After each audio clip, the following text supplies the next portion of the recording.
Hello mga dear, samahan nyo kami sa aming naging travel venture dito sa Jumalig Island. Nag-walk-in nga lang pala kami nito at wala kaming ginawang kahit na anong booking sa anumang resort na aming pupuntahan. Nanggaling nga pala kami sa Laguna, almost 2 hours nga din pala naging travel namin sa oras na ito na kung tutuusin ay kaya naman ng 1 and 30 minutes. Kaso takbong pogi lang daw yung driver namin kahit hindi naman siya pogi. Wala na naman yung kasiguraduhan ng pagpunta namin dito dahil nga hindi kami nakabook ay hindi namin alam kung may biyahe o wala. Unlike nung January 17, meron naman talagang biyahe noon kaso hindi nga kami natuloy noon dahil nagkaroon daw ng bagyo. At ayun nga, nangyari na naman nga yung kinakatakutan namin dahil wala na naman yung biyahe ng mga araw na ito. Nawalan tuloy kami ng pag-asa para makarating dun sa isla. Pero dahil gusto talaga namin ay nag-push kaming sumakay ng bangka, biyaheng Patnanungan. Once na nandun ka na naman daw, ay malapit na daw ang Jumalig dahil 30 minutes na lang daw ang layo nito ay nasa Jumalig na kami. Unang pinakagagawin ay kailangan nga pala nating i-register ng ating mga pangalan tapos magbabayad ng pamasahe. Bali 500 pesos nga pala ang per head. Eto nga pala yung itsura namin nung nakasakay na kami. Sa taas kami nito at pwede kang mahiga at makatulog. Meron pa dun sa baba kaso nakaupo lang at pwede ka pang mabasa. Hanggang sa may tumawag nga pala sa amin para kami ipalipati. Napaswerte pa nga pala kami dito dahil napaganda kami ng pwesto. Almost 5 hours nga din pala naging biyahe namin bago makadating dito sa Patnanungan. Buti na lang at may nasabay kaming kapwa namin turista dahil sa Jumalig din daw ang kanilang punta. Buti na lamang at pinakasabay din kami ng mga araw na ito kasi 3,500 nga pala daw ang pamasahe ng bangka papuntang Jumalig kaya naman 11 kami naghati-hati at kumatak nga pala ito ng 300 pesos. Ang pinaka-advice ko nga pala guys is maganda talaga yung diretsong Jumalig na yung inyong masakyan na bangka kasi 500 na mismo yung pamasahe mula sa Real hanggang Jumalig.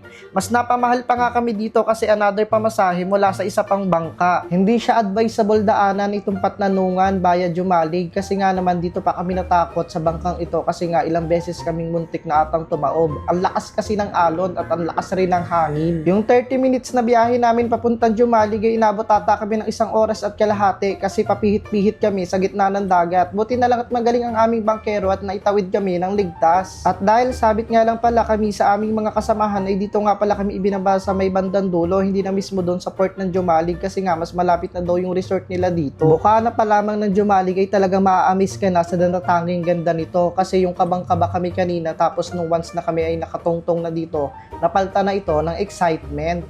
May nababang butanding, teka lang. Ito sila ma'am, 4 din sila. Magkuha ka pa lang sa motor.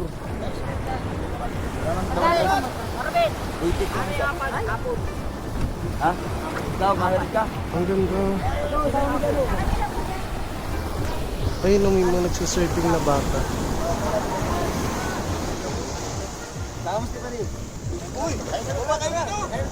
Ay, mga kasama kami mga kinakausap. Magta-tricycle tayo? Wala tricycle dito. Wala akong tricycle. Anong sa- Susunod sa anin. Anong sasakyan? Anong sasakyan? Abal-abal. Okay. Pero pag doon po, kung gusto niyo mag-arkila, kung mayroon po kasi ang matigay. Ngayon, doon na lang po kayo makapag-usap. Sila nga po. Ito, 4. Kayo po.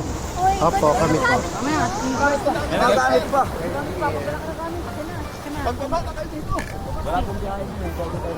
Dahil nga walk-in lang kami, nagtanong na lang muna kami sa mga residente dito kung alin ang malapit at magandang resort at yung nirecommend naman nila ay yung Apple Resort. Kailangan nga pala naming sumakal ng habal para makarating sa resort na aming pupuntahan. Ang pamasahe nga pala dito ay 80 pesos. Ang babait ng resident ng Jumalig kasi mararamdaman mo talaga na welcome ka dito. Hello po. Habang papunta na nga kami ay naparod trip na din kami sa daan, ang payapa, ang fresh at ang lamig ng simoy ng hangin. Kaso dahil nga papadilim na ito at hapon na kami nakalayag ay yung tinatahak namin ay di na namin alam kung saan papunta, pa Encantadia pa ba ata o pabalaak na kasi nga naman ito ay padilim na ng padilim. And finally, eto na nga pala yung resort na napuntahan namin. Ang ganda din ng place at ang linis, halata pating tahimik ang lugar na talagang makakapag-relax ka mula sa takas ng ingay mula sa Manila. May ilog nga palang sumasalubong dito mula sa dagat kaya naman sa mga di masyadong marunong lumangoy pwedeng-pwede kayo maligo dito.